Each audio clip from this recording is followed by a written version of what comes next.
Bonjour et bienvenue sur mon jardin dans les Landes. Aujourd'hui je vais vous parler de produits de la marque Ayako. Alors j'ai reçu le colis, on va l'ouvrir ensemble, je vais vous montrer ça.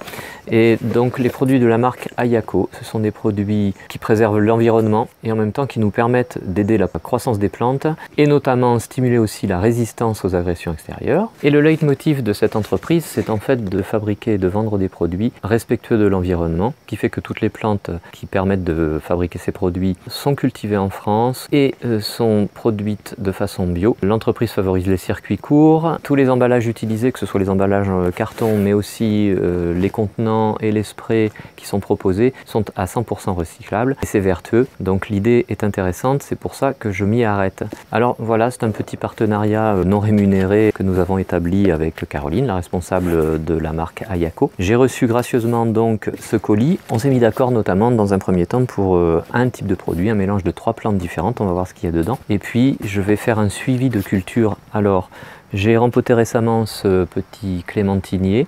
Voilà, je vous le présente, Clément le clémentinier. Il est en pleine croissance, on est au mois de septembre.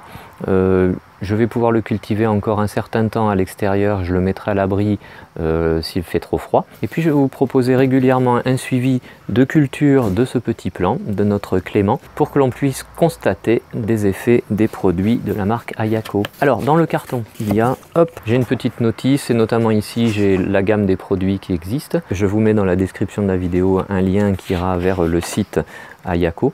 Et puis ici j'ai de la paille de chanvre qui protège bien le bidon. C'est un bidon certes en plastique mais qui est recyclable, donc ça nous met d'ailleurs qu'il faut penser au tri, donc on met ça dans le bac à recycler. Voilà pour l'emballage. Et puis donc le bidon lui-même, c'est un, alors il est équipé d'un spray, vous voyez, un spray tout simplement qui va permettre de pulvériser le produit, alors soit en arrosage directement sur la terre, soit sur le feuillage, et tout à l'heure je vais vous montrer ça. On s'est donc mis d'accord avec Caroline sur un mélange ortie, bardane et pissenlit qui stimule la croissance des plantes.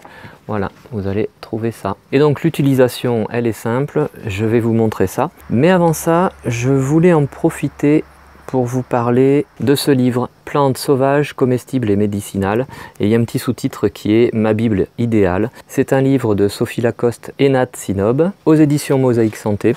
Je vous le conseille si vous voulez vous intéresser aux plantes médicinales, comestibles, sauvages. Notamment dedans, on trouve par exemple la bardane que l'on va retrouver dans le spray que je vais utiliser tout à l'heure.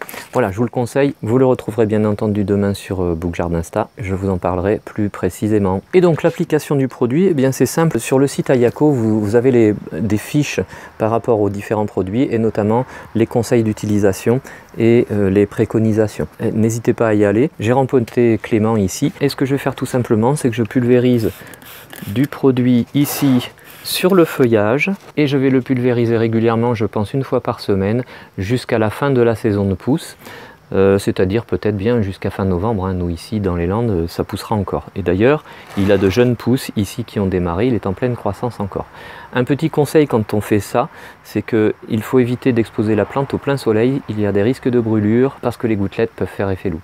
Voilà, là c'est appliqué, maintenant je vais le mettre dans son espace de culture et je vous montrerai régulièrement l'évolution de ce petit clémentinier. Si cette vidéo vous a plu, n'hésitez pas à liker comme d'habitude en mettant un petit pouce vers le haut. Si ce n'est pas déjà le cas, vous pouvez vous abonner. N'oubliez pas de cliquer sur la cloche de notification dessous pour recevoir les prochaines vidéos que je vais publier.